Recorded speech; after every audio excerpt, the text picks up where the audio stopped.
Προσφυλέστατοι αδελφοί και αδελφές μου, κεντρική αλήθεια και σταθερός άξονας σκέψεως και ζωής όλων των πιστών χριστιανών παραμένει η ενανθρώπιση του Λόγου του Θεού. Ότι ο Λόγος σάρξε γένετο και εσκήνωσεν εν ημίν.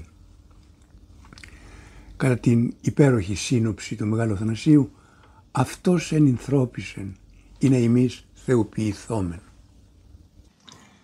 Τα Χριστούγεννα φανερώνουν δύο φάσεις της Θείας Οικονομίας.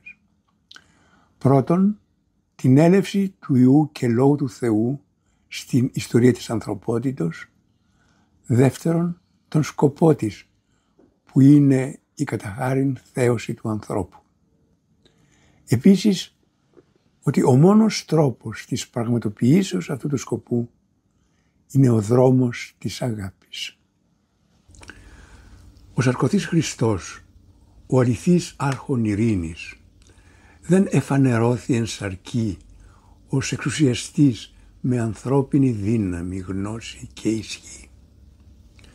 Ο άπειρος και απρόσιτος Θεός προσέλαβε την ανθρώπινη φύση στην πληρότητά της, επισημαίνοντας την απέραντη αξία του ανθρώπου.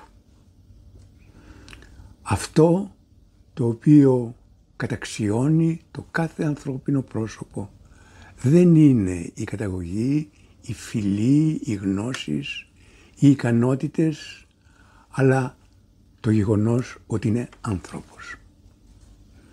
Ο προσδιορισμός εν σαρκή περιλαμβάνει οτιδήποτε υλικό και πνευματικό το οποίο συνιστά τον άνθρωπο.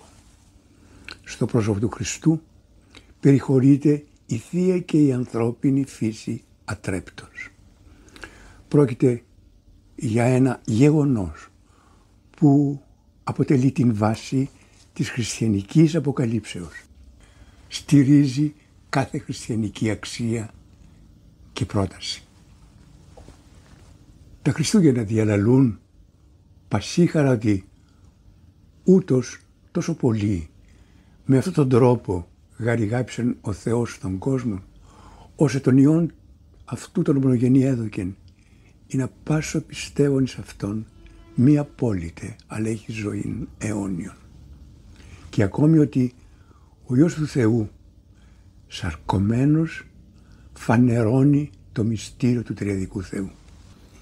Η κορυφαία αυτή δεσποτική εορτή της του Θεού γεννήσεως φωτίζει την καρδιά με γαλήνη, παρηγοριά, αισιοδοξία, διάθεση γενεοδορίας.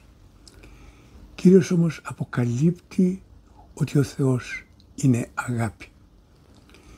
Η χριστιανική αγάπη δεν είναι μια αόριστη συναισθηματική έξαρση, αλλά μια στάση ζωής με εκφράσεις στην καθημερινότητα.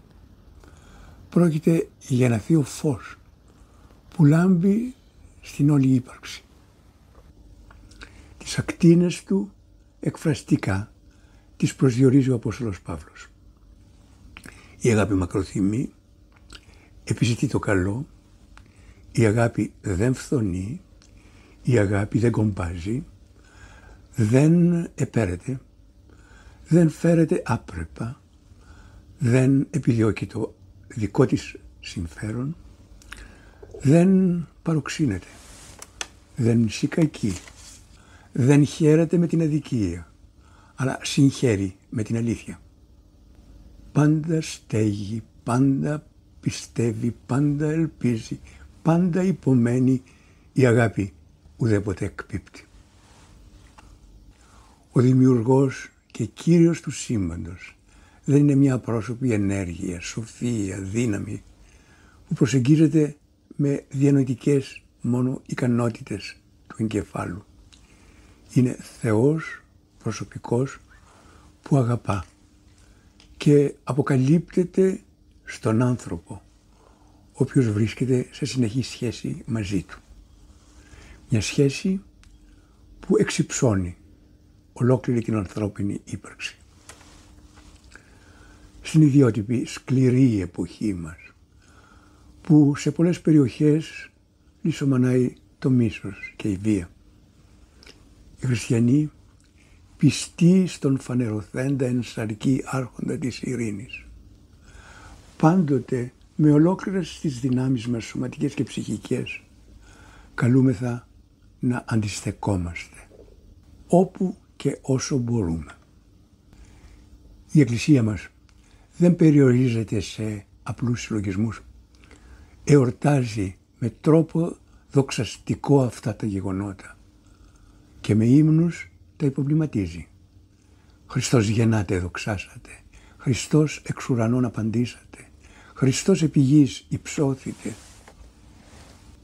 Όσοι λοιπόν πιστοί οφείλουμε αυτές τις εορταστικές ημέρες να υψωθούμε σε μια ζωή δοξολογίας και αγάπης.